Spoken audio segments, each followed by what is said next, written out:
Welcome to The New Health. I'm your host, Jessica Preston. Here at The New Health, we speak with thought leaders and innovators in healthcare and wellness who are changing the world and how we can affordably be in the space of changing healthcare, being in a good, healthy system so we can not survive but thrive. Today we have back with us again today James Maskell, author of Evolution of Medicine and Community Cure, health economist, and also on the ground floor helping providers learn how to provide good care. Welcome back, James. Great to be here with you and great to be here with all of you at home. So I would love today, I know this is our last episode together, and I would love for us to kind of pull everything together, talk a little bit about how can people, first of all, functional medicine, our cost of functional medicine, and then how can we make this affordable and accessible to people? Yeah, when I speak to people and people, they decide, watching something like this might help you decide that you want to go and see a different doctor than you're seeing right now, and a doctor that's trained in a root cause methodology. But one of the biggest things that I hear from people is that I now have to pay for it and it's unaffordable, so what can I do? And so what I spend a lot of time thinking about is how can you think about how to go about the resources at your disposal to create the most health for the minimum cost. And I would actually say that any medical care, whether it be your conventional medicine, your doctor, your primary care doctor and specialists, or the sort of functional medicine route, should actually be maybe the last thing that you think about, because ultimately the way that I like to think about it is from what is the most value that you can get for the minimum cost.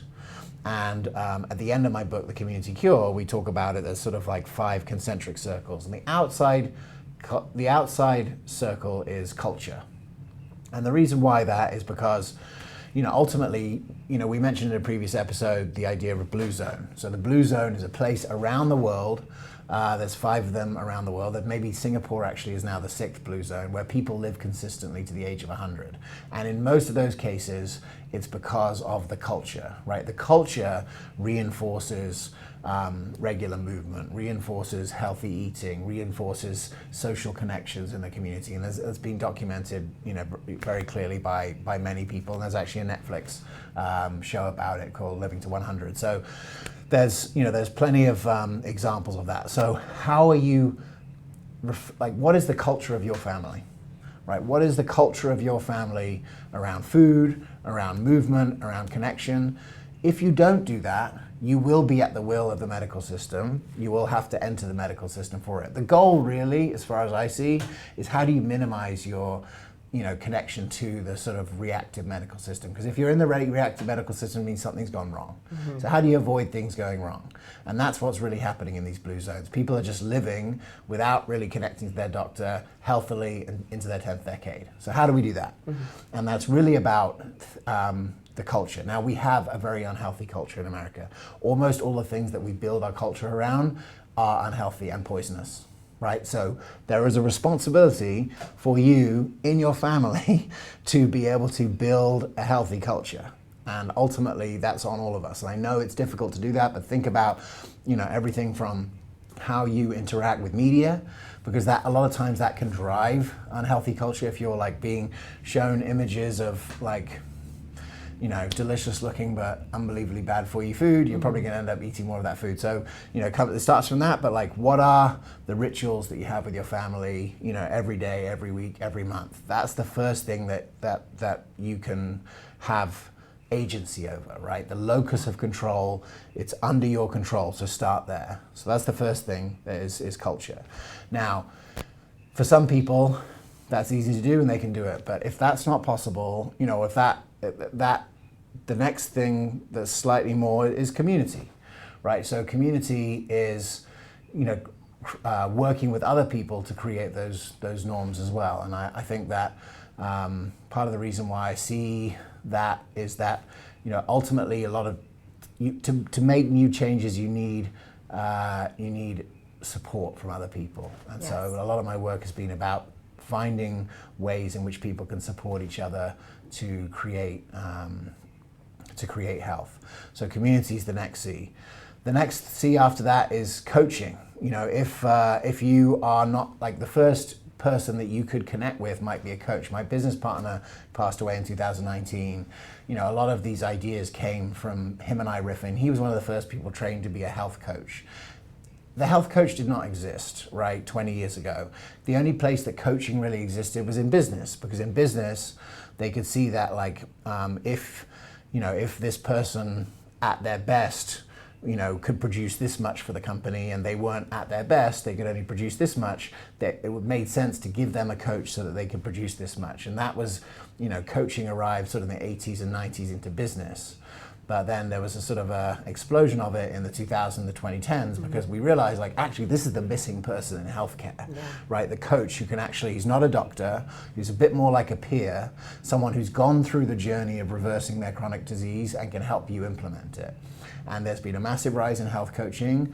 You can find a health coach, and they're typically like extremely inexpensive when compared to going to see a very high-priced, very well-trained doctor. So, even if you see health coaches in your area, or there might be health coaches for your specific condition, my recommendation is to, start there. And this conversation happened because, 10 years ago, I'm living in New York. Actually, 10 years ago, I'm living in New York, and I'm sort of working with all these doctors, and I would get every day people saying to me, hey, who shall I see? Which doctor shall I see? And I would talk about this with my partner, who's a coach, and I'd say, look, if you go and see the doctor who costs $1,500 cash, who's the best environmental medicine doctor in the city, or if you see my partner, the coach, the first thing they're going to recommend is pretty much the same. Like, if you're drinking 5 Cokes a day, you need to stop drinking 5 Cokes a day. There's no supplement that can solve that. So the recommendation is going to be the same. So why not start with the guy who, one, is going to be able to spend time with you, or the woman who's going to spend time with you, who's going to understand what it's like to be you and can get you started in the right path rather than going for the most expensive option. So I think coaches have a big role to play. And also coaches are trained in behavior change, and that's really what we're focusing on at the beginning of any health journey. That's great. So we have, first, what we're going to do is we're going to start with what you do at home, which is culture and community. The first way that for the affordable new health model would be then, first step would be reaching to a coach for that lifestyle change. So that's our first 3 areas. And what is our next C? Let me just say, like, part of what I'm working on every day is getting those 3 areas in one. Like, these groups that we're working with in Heal Community is basically getting groups of people run by health coaches, deployed in clinics and paid for by insurance. Like, that's one of the things that I've been working on for the last 3 years, because that sort of structure can create massive health in the majority of people in that group. So I've been working on. The next one in is care, right? So if you've started to take better care of yourself, you've worked with a coach, you're doing all these healthy behaviors, and you're still experiencing symptoms, you're still experiencing nagging symptoms that won't go away, and you're actually activated into healthy behaviors, my next recommendation is to go and seek the care of someone trained in functional medicine. And the reason why I recommend functional medicine is because, like, ultimately the coach has probably got you doing all the lifestyle stuff. The functional medicine training is to understand, how did you as an individual get here, and what is happening in your physiology that is driving this, that has not been, pulled out. So this is the role of the functional medicine doctor. And if you look, there's a directory from the Institute for Functional Medicine. They have a directory of people in every state. There's thousands of doctors that have been trained in it. I highly recommend that as a starting point for people. Go and see a doctor who's trained in that, and they will go through a process to try and identify in you, why is the function not returning if you're doing these healthy things. And there's a range of reasons why that might happen. There's going to be probably testing that you've never done before. There might be stool testing, might be blood testing, might be urinary and saliva testing, to really understand what's going on in your unique physiology. And that will be the first step, and then there might be a specific program that is designed for you that will help you, get back in the right condition. And it might include coaching, and it might include other things along the way, but that is typically. But I'd say a lot of people tend to go to that first, and if you can afford it, then that's great, because that clinic will probably have all the resources you need to go on that chronic disease reversal journey.